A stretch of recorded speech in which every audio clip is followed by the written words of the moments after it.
All right, Shalom. First and foremost, I'm going to start this lesson by giving all praises, glory, and honor unto Yahweh, Bahasham, Yahweh Shai, Bahasham Rachakodash.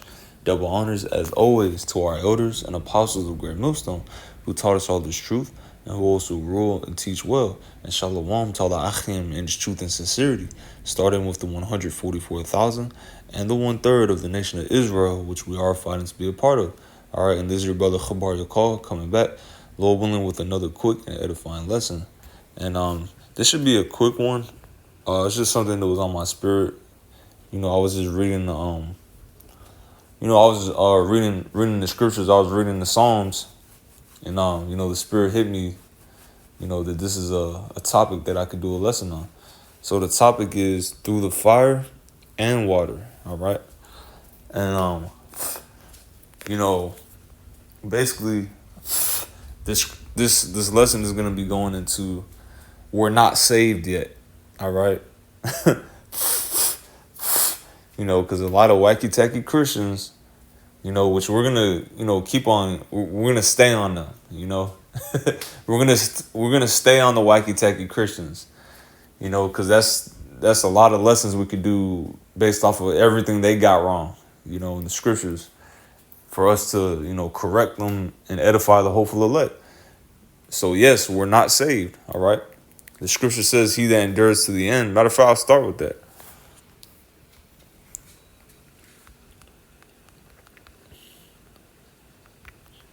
I believe it's endureth. Let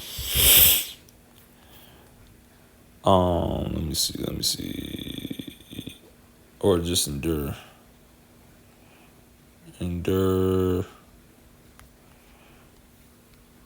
Matthew chapter 24 and verse 13.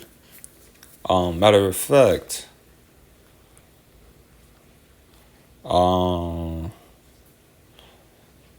start at 12. It says, and because iniquity shall abound, the love of many shall wax cold. And basically Yahweh Shai was saying things to look for, to know that his return, his second coming, which he will return very soon. Yahweh Shai, who the world ignorantly calls Jesus Christ, his true name in the ancient Paleo Hebrew is Yahweh Shai, which means he saves or he delivers, which is a very dark brown man with woolly textured hair, hair like sheep's wool, that's also the color of white. You can read about that in Revelation 1, 14 through 17.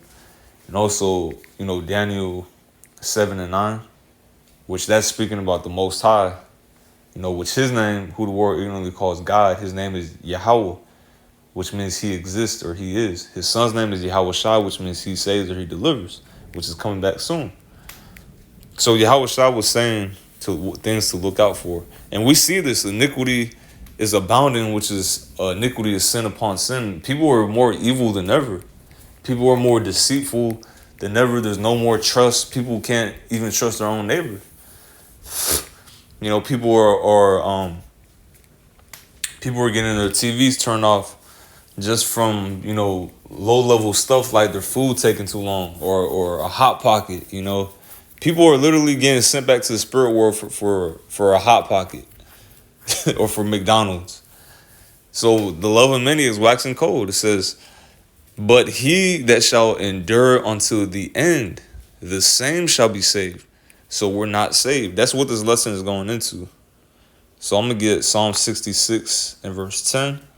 And this is what I was reading that sparked through the spirit this lesson. This is Psalm 66 and verse 10. It says, for thou, matter of fact, I'll start at 9. It says, which holdeth, I'll start at 8. It says, O bless our God, ye people, the elect of the nation of Israel, all right? Which the Israelites are you so-called blacks, Latinos, and Native Americans, and also scattered Israelites who don't look like those people I just named, all right? And only a remnant, a small number of those people are going to, do what this scripture just said. Oh, bless our God, which is Yahweh Bashem Yahushai. He's our God. He's the God of Israel. He's not the God of Ham. He's not the God of Esau. He's not the God of Ishmael. He's the God of Israel, the God of Jacob. The Israelites, who so-called blacks, Hispanics, and Native Americans. And he's the one true God. You know, all these other nations, they got their gods. They got gods that look like them, or gods that look like weird creatures with multiple arms and legs. Well, we got the one true God, the one who actually created all that you see. His name is Yahweh, and his son's name is Yahweh Shai. All right, which we worship those names. Oh, bless our God, ye people, and make the voice of his praise to be heard. We're doing that with these lessons, with these videos, which holdeth our soul in life, and suffereth not our feet to be moved. Meaning the elect is always going to be the elect. You can't knock the elect out of their place. They're always going to be the elect, and there's nothing that anyone can do about it. Even another member of the elect can't say or do anything to another member of the elect. All right? You know? Yahweh Shah said no one can pluck them out of his hand and his father's hand. So it's completely immovable. So it says, for thou, O power, hast proved us. Thou hast tried us as silver is tried. So he's proving us and he's testing us. That's what the word try means, to test. Just like silver, you know, when you watch videos of people making jewelry, you know, silversmiths, goldsmiths, you know, they put the actual the silver, the element of the silver or gold, they put it through various different tests to see how pure it is, and to also make it more pure, you know, to burn out the impurities. And how do they do that? By fire. They got to put it in the furnace to melt it down, you know. And we're that gold. We are that silver that the Lord is trying, you know.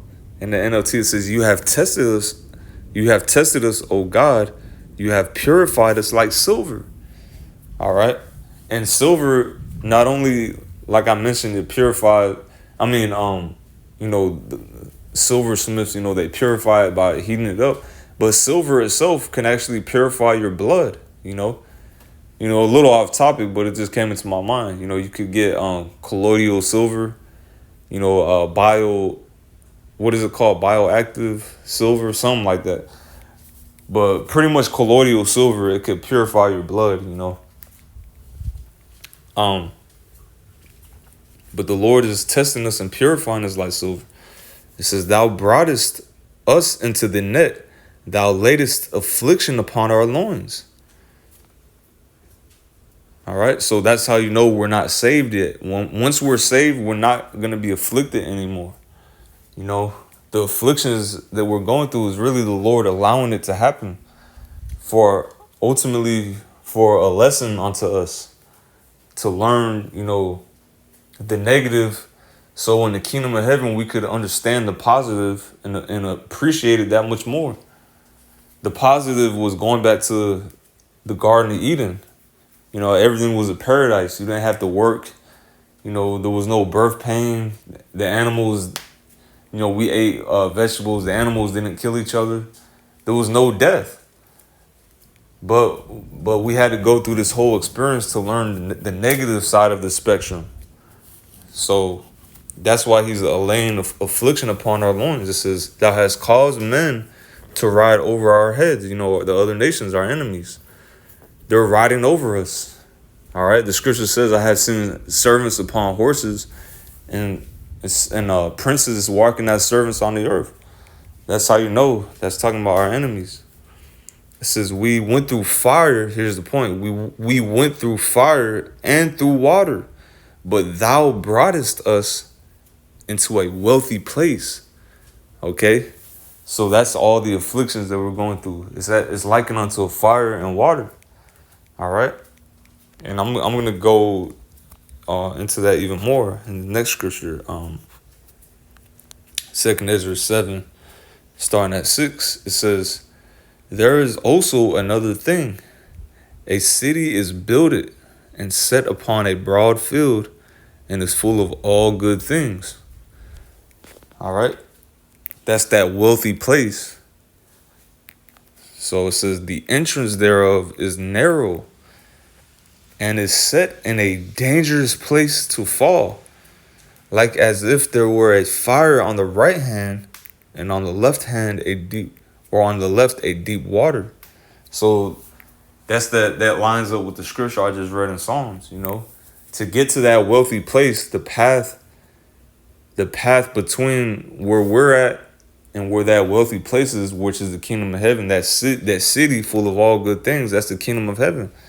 But the entrance is this truth. This path that we're walking, that's the entrance. That's the pathway, the straight gate, which I'm going to get to that. All right.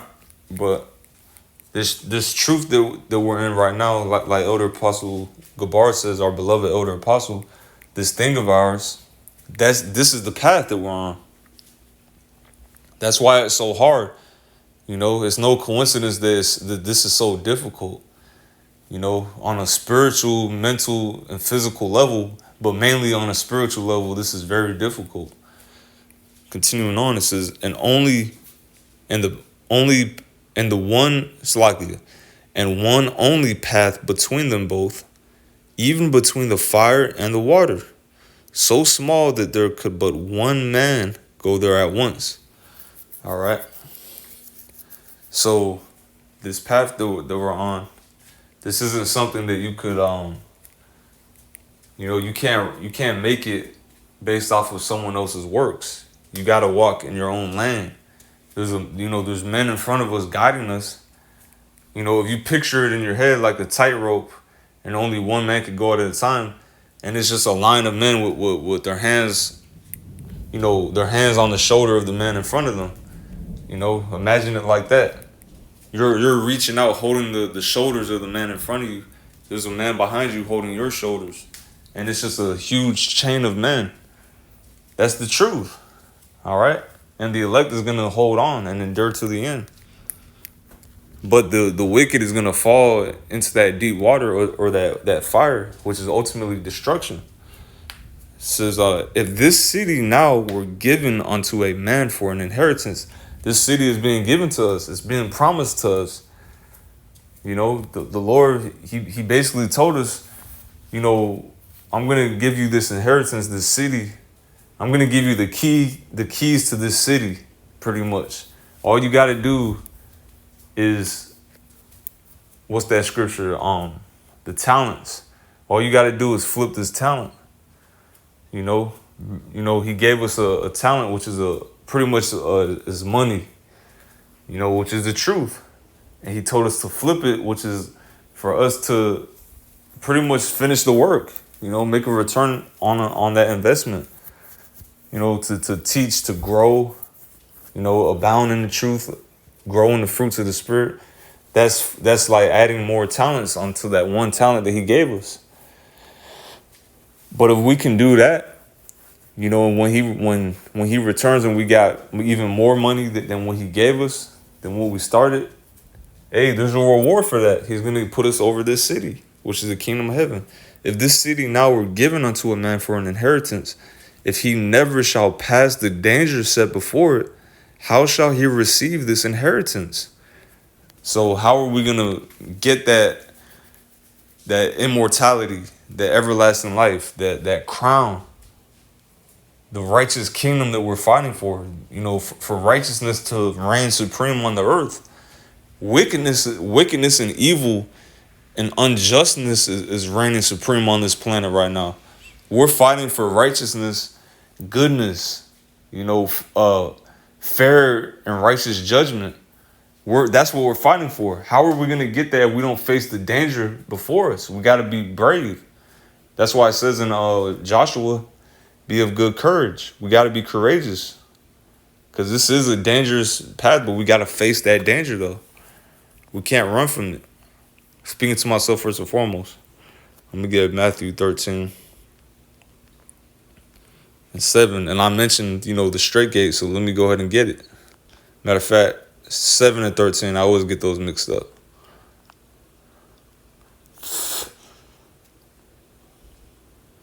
7 and 13. It says, enter ye in at the straight gate. Remember what I just read. It said that path is only so narrow, only one man could go in at a time. So enter ye in at the straight gate, for wide is the gate, and broad is the way that leadeth to destruction, and many there be which go in thereat. Right? Many people fall into that water or that fire. You know, many people, but few actually go on that straight and narrow path, which is us. You know, Lord willing, we're of the elect. And yeah, we could say that we're the hopeful elect, because somebody has to be of the elect. Somebody got to be saved. You know, what better people than the ones serving Yahweh B'Shem Yahshua? Lord willing, we continue to do so. You know, in all humility. It says, because straight is the gate, and narrow is the way that which leadeth unto life, and few there be that find it. Only a few, 144,000 and 1/3, which is millions of people, but in comparison to the rest of the nation of Israel, it's a small number. So I'll end off with this. But we got to go through that fire and that water to get it. You know, we got to go through it without actually falling off, but we still feel the heat of it. We still feel the water splashes. The water, the water starts rising, Hey, but we got to go through it. I'm going to end off with this. Zechariah 13 and 9. And I will bring the third part through the fire, and through the water. It says, and will refine them as silver. Ooh, matter of fact, since I said that, it says when the enemy shall come in like a flood. So we're gonna have to go through the water too. When this devil tries to come after us, whatever enemy comes after us, they're all likened unto water, But it says, I will bring the third part through the fire, and will refine them as silver is refined. He's gonna make us better, and we'll try them as gold is tried. He's gonna test us, our integrity, just like gold. If you want gold to shine, you got to test it. You got to put fire on it. It says, they shall call on my name. What is his name? Yahweh. What is his son's name? Yahawashi. And I will hear them. I will say, it is my people. And they shall say, the Lord is my power. So Lord, this lesson was edifying. Once again, giving our praise to Yahweh, B'Shem Yahawashi, B'Shem Chawudah Shalom.